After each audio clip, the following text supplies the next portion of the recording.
This is a block of 100% pure beeswax that my own bees made this summer. It's got such an incredible smell to it, and the colour is just beautiful, bright yellow. Anyway, when I became a beekeeper about 4 years ago, I had the main goal, the main aim of harvesting honey. I didn't think about the other things you could harvest from the bees, but as I'm getting a little more confident with looking after the bees and with the honey harvest, I'm starting to think about the other things that I could get involved in. But my current project right now is beeswax, and over the past couple of months I've been turning all the raw wax from the beehives into blocks of wax like this, which have been cleaned, filtered, and ready to use for making things with. Beeswax has many uses, making candles, furniture or shoe polish, lip balms, sealing envelopes, and it can also be used as an ingredient in soap. I want you to have an idea of how precious this block of beeswax feels to me. It might not look that impressive, but the amount of work that goes into making one block like this is kind of mind-blowing. So I recently read that bees need to consume about 6 to 10 kilograms of honey to produce 1 kilogram of beeswax. So that takes an awful lot of energy. Another interesting fact that I heard was that it takes bees to visit over 30 million flowers to create this amount of beeswax. And comparing to my honey harvest this year, where I managed to harvest about 240 kilograms of honey, from that I managed to get just over 3 kilograms of beeswax. I think that's a little over 1%. So beeswax is a prized material, and I want to try making it into some nice things. So what exactly is beeswax? For the bees, it's a building material. When bees find a new home, inside a tree for example, they build comb, and that comb is made out of beeswax. On the underside of a bee, they have glands which secrete wax. They secrete flakes of beeswax that then other worker bees take and move around the hive and construct their comb. So all the comb structures inside a honeybee colony are made of beeswax. And you might be wondering, well, how do you harvest the beeswax without destroying the bee's nest, the bee's home? There's a couple of different ways. Now in a beehive, like the ones that I look after, there's about 10 to 12 frames in the brood box area where the nest is. And these combs are used for the queen to lay eggs in and raise their young.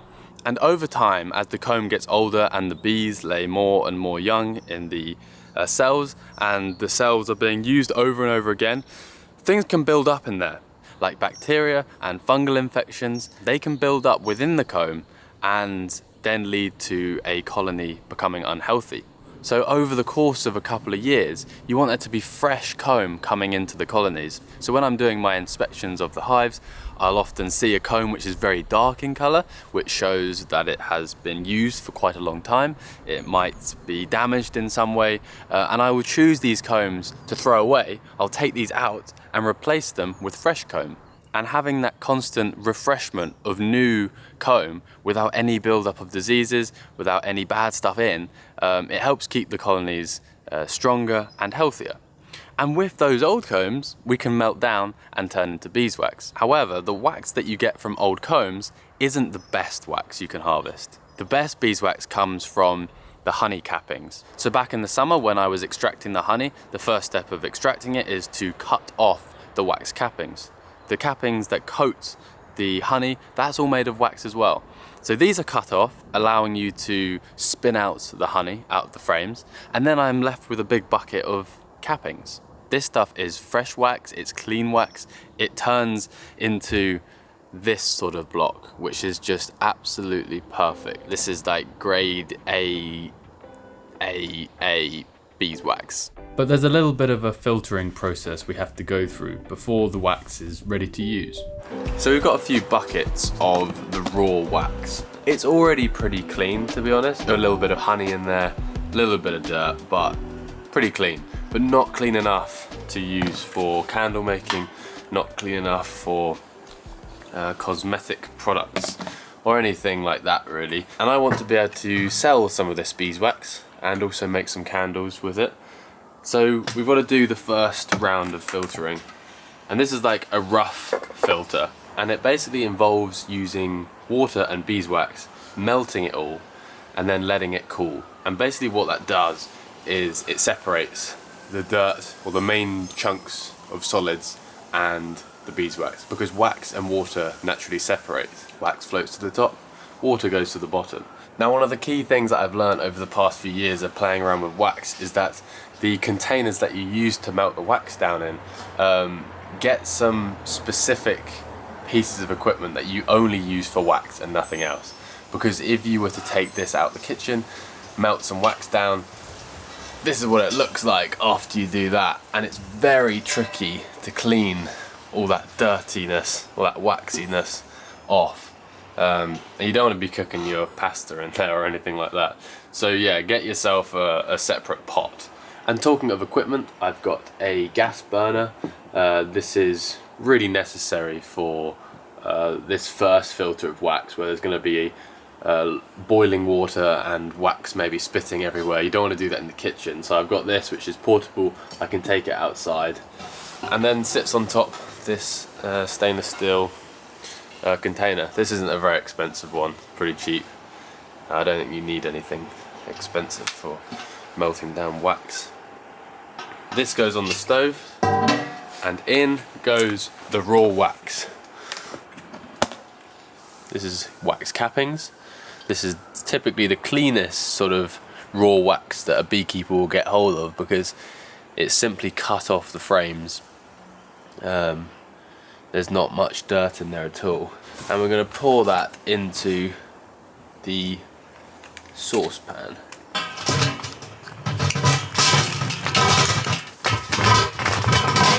Okay. It's a bit sticky from all the honey. Now, as you're watching this, take note how much beeswax it looks like we've got, because you'll see it all reduced down so much as we process it. Oh, it's so sticky. Didn't realise how much honey that was actually. And I've got another bucket of wax here, so I'll try and get some of that in. And it's really important to add enough water, because if the wax gets to a too high temperature, it will burn and catch fire. I'm going to pop the lid on.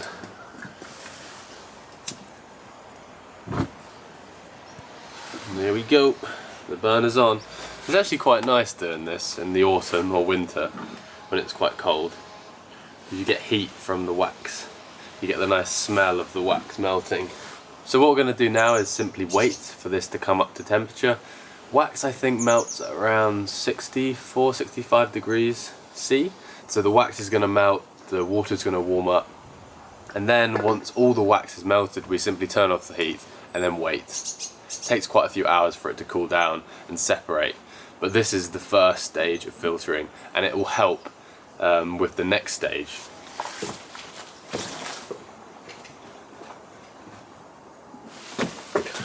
So it has taken about 1 hour, and I can turn the heat off and simply let it cool. But this will get most of the dirt out, most of the large pieces of dirt. So it's a good 6-7 hours after I turn the heat off, and as you can see, the wax is solid.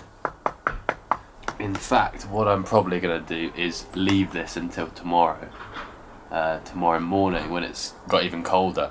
I'm hoping it all contracts in size a little bit, and it should pull away from the container. I'm hoping that will happen, it might not. And already, after that one boil and cool, you can see lots of the wax is really clean now.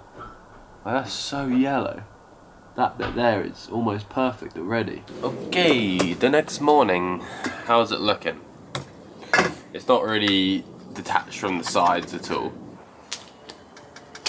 Ugh.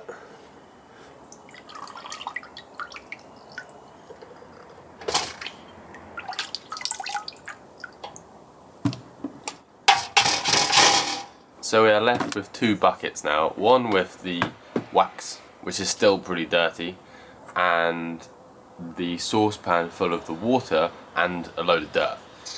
This dirty water I'm just going to chuck over the garden, and I'm going to bring this bucket with the wax inside and just clean off as much of the dirt as possible. Because whenever you boil wax in water, the little bits of dirt always get stuck to the bottom, and you can see you can just scrape them off like that.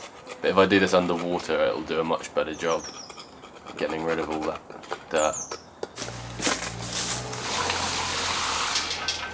So I still don't really know the perfect technique for this. I've been playing around with different things over the past few years, filtering through old socks, filtering through t-shirts, pillowcases, and I heard that horticultural fleece can work, and it's really cheap.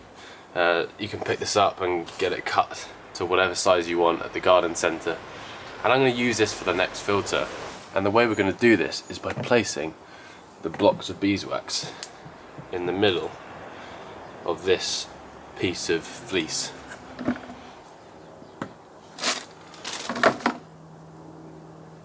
And then we bring in the corners and cable tie it up so all the wax is inside.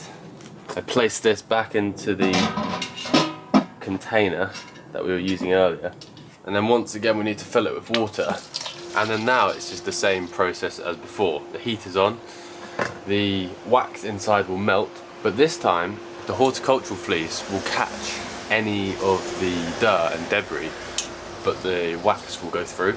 So then when I lift the fleece out, it should contain all the dirt. So it started to melt now, and lots of the wax is going through filter material and coming out pretty clean. Unfortunately, my gas bottle has run out of gas, so I need to go and pick up a new one. It's been a nightmare. I spent the last 4 hours driving around Bristol trying to find a new gas canister. Turns out that Andy's gas is the place to go. I lost my lighter, so now I'm going back to old-fashioned matches. There we go. And we're cooking on gas once again.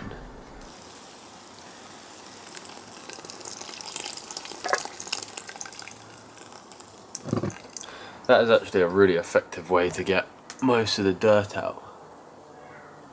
It's all just collected there and no longer in the wax. The smell is so nice. It smells like honey, and it smells like wax. Not surprisingly. Okay then, let's look at, oh wow! The second pass filtering has done a wonderful job. Oh wow. So this is the bag which collected all the dirt. Oh, here we go. Wow. Even the bottom's pretty clean. There's a little bit of gunk on there. Get that off. Look how clean the wax is now. That's beautiful. That's got to be about 1.5 kilograms of 100% pure beeswax. But as you can see on the side, it's still not clean enough. We need to give it another pass through the filter, but this time we're not going to do it with water, because every time you do it with water, any gunk that there is still ends up accumulating on the side or on the bottom. And what we're going to do now is heat this wax using a bain-marie. I've emptied out the dirty water, and now I need to do the same thing again because I've actually got quite a bit more wax to clean.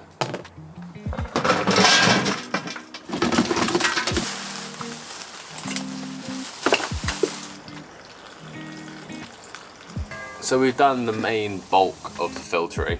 The wax isn't perfectly clean yet, but as you can see, I've got some really nice, like compared to the mess we had at the start, I've got some really nice wheels of beeswax. That's not really a wheel, it broke. This one's a bit better. Already it's quite interesting because the wax at the top came from just wax cappings. That was the really new clean stuff that came off the honey, and then the bottom one came from like old combs, and the bottom one's way darker in colour. Today's aim is to turn these beeswax blocks into as near to perfect, clean, filtered beeswax as possible. And what I have here is a bain-marie. Now in cooking it's often used for heating chocolate, anything which you don't want to add direct heat to. There is an outer layer which you can fill up with water through this little hole, and an inner layer which you put the wax into. So we're going to place the beeswax into the container.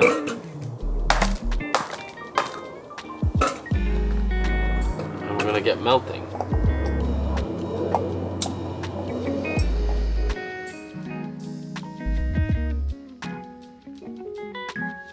The wax is melted. I just need to make sure that the filtering setup is not going to fall over when I pour in the wax.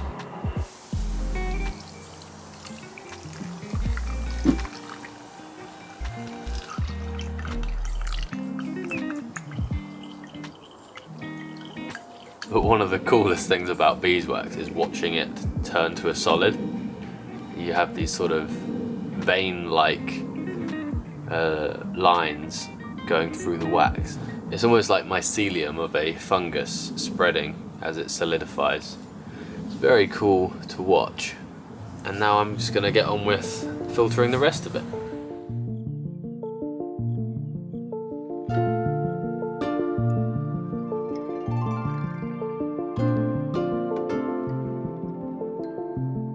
This time we're going to try filtering it through one of my old t-shirts.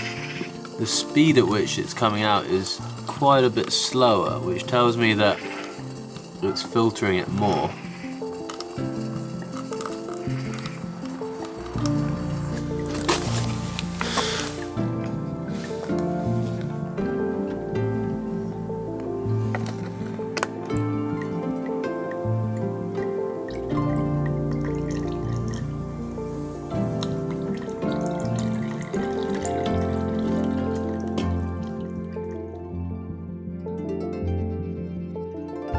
So after letting the wax cool in the plastic tubs, we now have all the blocks of filtered beeswax. We've got a total of just over 3 kilograms, which I'm pretty happy with. Look at that. That is all beeswax that the bees have made this summer. And because you get so little wax for the amount of honey that you harvest, the cost reflects that, because beeswax is actually, in general, more expensive than honey. I was looking at some online pricing for wax, and it does vary a lot, but you can spend up to 150, 160 pounds per kilo on wax. When I first harvested beeswax, my obvious thought was to make some candles with it, and I experimented with various different techniques. I made some candles in silicone molds. This is pretty simple. You just choose the correct wick size, thread the wick through the mold, pour in the beeswax, leave it to set, and away you go. You've got a candle. But I also wanted to try candle dipping. Now this is something that I first did back when I was at school. One of the craft lessons, we got to dip beeswax candles. So last year I experimented with some dinner candles. It's as simple as it sounds.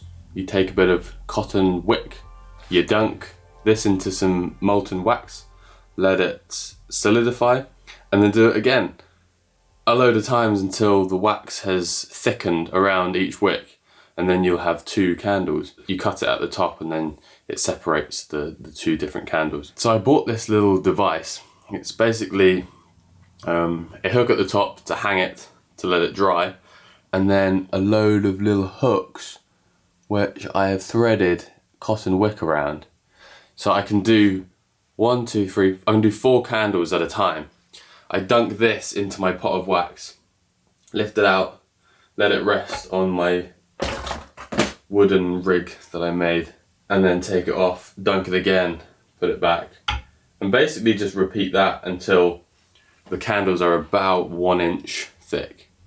I'll show you the whole process in the kitchen in a second. So this is the slightly smaller scale setup we've got. It's exactly the same principle though. We've got a container heating up water, and then the water is heating up the wax. And then here I've got a slightly different drying setup. Got these pieces of wood, the wicks will lay across those, and then I'll give it a dunk and then leave it on here to cool down and solidify. I've got 3 of these pieces of wood, so I can interchange 3 at a time, so I can basically be making 6 candles at a time. I've rigged up the strings with little weights to give it some tension, and soon we'll be able to get dipping.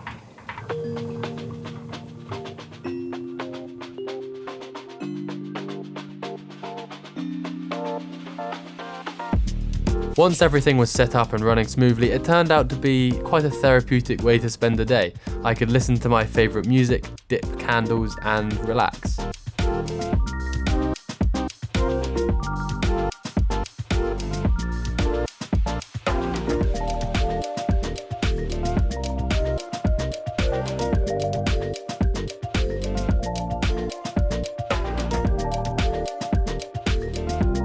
And I basically just keep dipping and drying and dipping and drying until the candles are, I'm going to try and make them about 1 inch wide. I think that's a nice width for the candles to be. So 2.5 centimeters. And there we go. It took me an hour or more to get these candles dipped. I can't remember how many actual dips I had to do. But we've got these candles which are just under 1 inch in diameter. And they're the first dipped candles of the year. Wax is just the coolest material in the world. It looks like I can't make these candles any wider, because otherwise they would be touching each other. The wax is still pretty soft, it cut through. Look at that. Once all the candles were cut off and hanging to dry, I rigged it up again and repeated the process.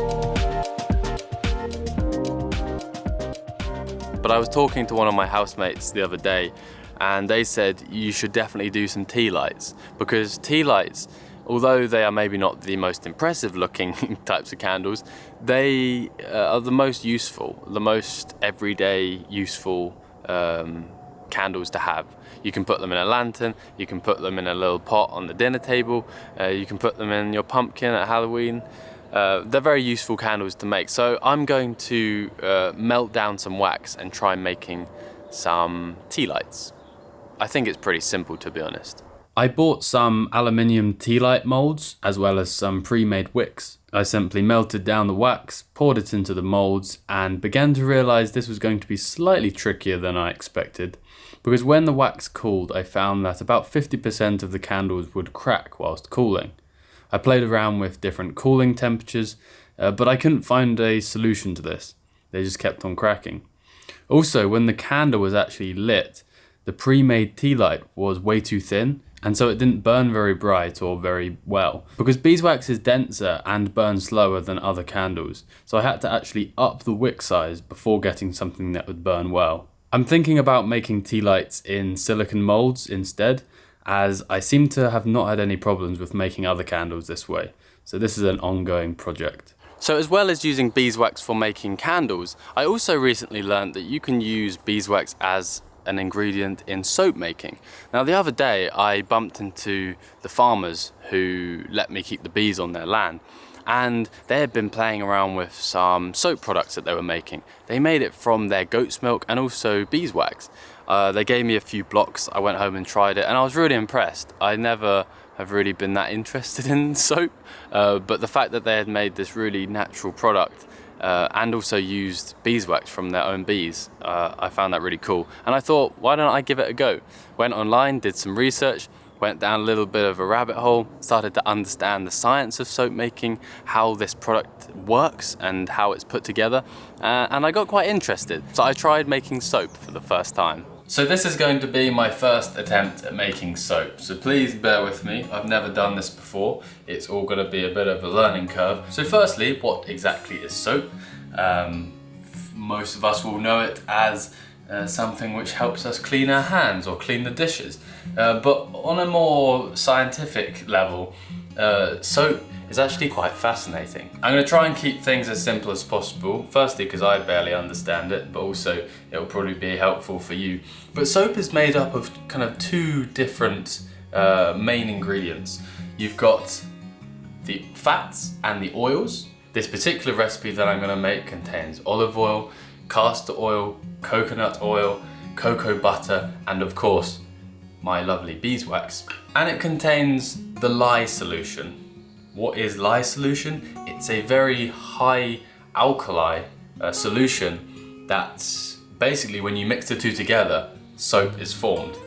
The lye solution is made up of sodium hydroxide and water, and there's a chemical reaction that happens when you add the sodium hydroxide lye solution with the fats and the oils, and that is called saponification, I think. And this is what really helped me understand it and helped me understand how soap works, is that once the soap has cured, once these two things have been mixed and it's left for a few weeks, the soap molecules are formed. And a soap molecule, if you were to look at it really closely, it has two ends. One end is hydrophobic, one end is hydrophilic. What that means is one end attracts water, one end repels water. And because of this type of molecule, it works in such a way that you can rub your hands with the soap. It picks up the grease with the hydrophobic end of the molecule. The grease is picked up off your hands, and then it can easily be washed away because the other end of the molecule is hydrophilic, which likes water. So soap allows you, once you get it into a lather on your hand or on your dishes, it picks up the grease and then allows you to wash it away. That's a very basic, simple description of how soap works. You can look at it in much more detail if you wish. So today I'm going to try a couple of different soap recipes. First up is from a website called thesoapery.co.uk, which is where I got these ingredients from. And when I was looking at the ingredients list, it was quite daunting. There's quite a few things on there. You need different amounts of every ingredient. But when I realized and when I understood the fundamentals, which were lye solution plus oils, it made a lot more sense. But where does my beeswax come in? Beeswax is obviously, it's a wax, it's a fat, it's an oil. So this is going to be this side of the equation. But interestingly, you need very little beeswax for the recipes. Most soap recipes that include beeswax are like between 1 and 2% beeswax. And I looked into this because I thought, I want to put more of my beeswax in. I want to put like loads of it to make it really beeswaxy.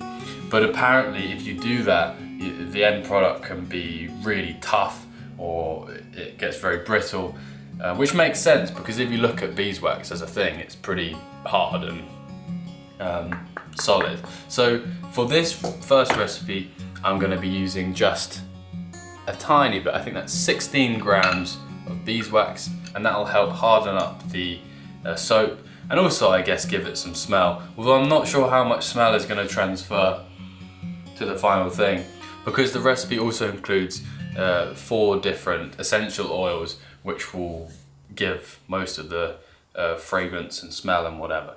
So I'm not sure how much of the beeswax is going to come through, but apparently beeswax is very useful for hardening up the soap.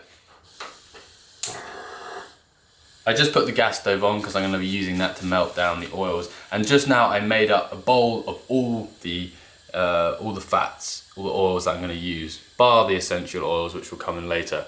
So in this bowl I've put in olive oil, coconut oil, castor oil, cocoa butter. I'm now going to put in the beeswax. So now we've got all the fats in the bowl. I'm going to put this over some water which is warming, and we're going to melt that down. Interestingly, one of the oils that I use is castor oil, and castor oil comes from a plant that is actually growing in my parents' garden, which is where I am today, and it comes from the bean of a Ricinus communis plant. Anyway, the beans produce not only the poison ricin, which you may have heard of. But it also creates this castor oil, which we're going to put in our soap. I think the only difference between ricin and castor oil is that castor oil is heated, so it kills off all the toxins. So now I'm going to put on some gloves because I'm going to be dealing with the sodium hydroxide. Now I've weighed out the correct amounts of sodium hydroxide and water, and we're going to pour this in, and apparently it creates quite a bit of heat.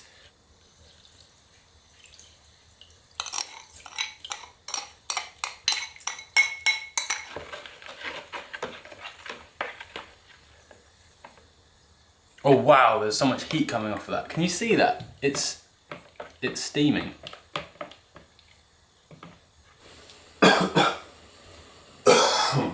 Yeah, the fumes are really bad for you. I can feel that. I've got to keep an eye on the temperatures. So I've put the lye solution outside because the fumes that came off of it were affecting my breathing. But the reaction that happens when you add the sodium hydroxide to the water is it heats up loads. At the moment it's about 85 degrees C. It's quite cool because you can see the different melting points of everything. Olive oil melts at lower than room temperature, which is why it was already a liquid. We've got the cocoa, butter and coconut oil, which is melting quite quick. And then the beeswax, which is the slowest to melt down. So beeswax has the highest melting temperature out of all of them. So the temperatures we're looking for are letting the lye solution get to between 25 and 40. So the lye solution is at 73 degrees still.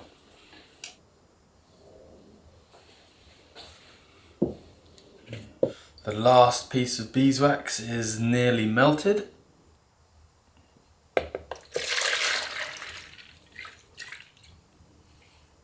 So now you can very clearly see the two separate parts of soap making: oils, lye solution. Once these get to the correct temperature, we can then mix them together. And the mixing is going to be basically emulsifying the water into the oils, a bit like you'd do if you're making a salad dressing.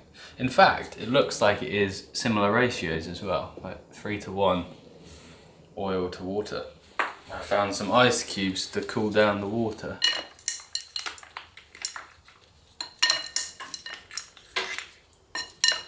So I'm learning that the biggest sort of challenge or thing that takes time is letting everything cool down to the right temperature.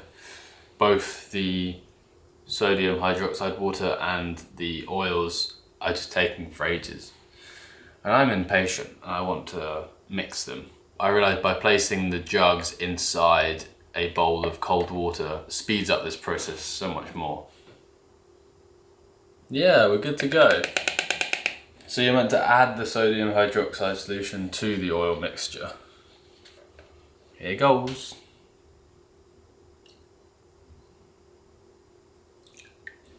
And now we get our immersion blender, which I'd normally use for making soup. And we're going to mix.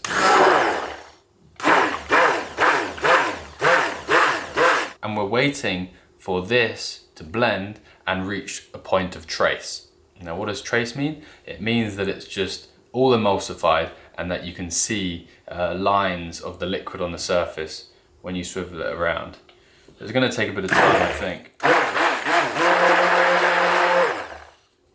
So I believe it's reached trace because you can see when I drop it on the surface, it leaves the lines there, it doesn't sink in. The final ingredient can now be added, and that is the mix of essential oils. And I just need to mix them in.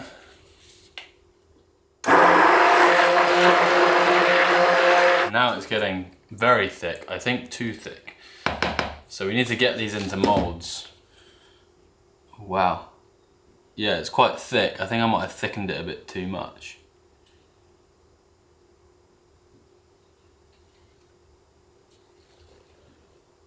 Oh gosh, yeah. I think I might have blended it a little too much because as you can see, it's thickened up like a thick cake batter, which wasn't the plan. I think it should be okay if I squeeze it all down. Definitely messed it up a little bit at the last minute. You're meant to be able to pour this mixture, and I'm having to scoop it out because I've thickened it so much. And obviously as it cools more and more, the temperature cools, it thickens and sets. So I learnt my lesson there. I'll be honest, that last bit was quite stressful. I didn't expect the liquid to go solid so quick. I definitely overmixed it, it went too solid, but I learnt for next time, so that's good. Before I tidy all this stuff away, I'm going to quickly make up another batch using a different recipe, because I think it would be nice to compare the two. The next one actually is slightly different, and it uses honey as well as beeswax. As before, the lye solution was mixed first and then left to cool. This time though, the solid oils were melted down before adding to the wet oils. This helped a lot with the cooling down process and sped things up so much more. A little honey was added to the oils before everything was mixed, but I made sure not to mix too much this time.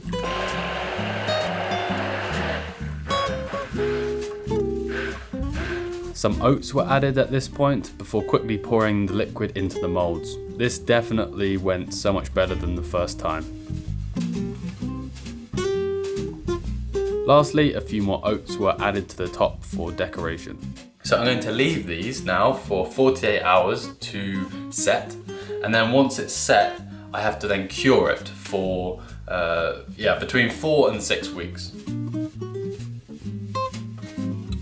So it's 48 hours after I poured the soap into the moulds. I'm going to release them now, and these are going to be placed on like a baking cake rack where they're going to cure for about 1 month. During this curing time, saponification will fully complete so that there will be no remaining lye solution in the finished soap.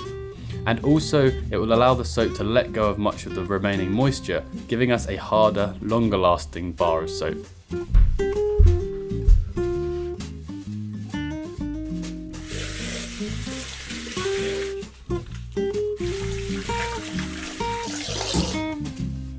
I just washed my hands with soap that I made myself, and it actually works. That was like washing my hands with any other bar of soap that I've ever bought. I'm really happy with my soap, and I've got about 12 blocks of it, so I'm going to give away some of it for Christmas presents and use some of it myself. But as you can see, the second one that I poured, when it was more of a liquid, has a very nice shape. Perfect right angles, and it's filled up the mould properly. The first one I made, where it wasn't quite a liquid, you can see it didn't go into the mould properly, so it's got sort of strange look to it, but it works just fine. That's the one with all the essential oils, and you can really smell them. Soap making was a success. It's quite funny to think that before I started beekeeping, I had no interest in making candles. I had zero interest in soap and soap making, but it's cool that by keeping bees, by having these beautiful materials to work with, it has led on to learning about these things that I would never otherwise done. So I'm very grateful for that, and there's still loads of other things to explore. Next year I'm thinking about how I can harvest pollen from the bees, because pollen is another interesting food ingredient. And I think my next project that I'll work on over the winter is making some mead. I've got a batch of about 3 or 4 kilograms of honey that I got left over from the harvest, and I'm going to turn that into some mead. I want to try and make some nice mead, because I did it before and it wasn't very nice. It was okay, but it just wasn't really good, and I want to make some good mead. So I was thinking recently about where I want to be with the beekeeping project this time next year, and I think I'd really like to take part in some farmers markets. Now I live in Bristol, so I'm looking at maybe doing a few of the local markets to there, and I was thinking about my market stand and how it's going to look and the things I'm going to sell, and I would really like a stand full of interesting bee products and not just the honey. And I realised that I am not a professional candle maker, I'm not a professional soap maker, I'm not a professional mead maker. But I would really like to reach out and pitch a question to you guys, and if there is anyone out there who is a mead maker, a soap maker, candle maker, or anyone who could use beeswax or honey in an interesting way to create a nice product, it would be cool to collaborate in some way and work on something that we could sell on the market stand. I'll leave an email in the video description where you can contact me and we can discuss possibilities. Thanks so much for watching, I really appreciate it. I'll see you soon. Next video I'm gonna be making some mead with my honey.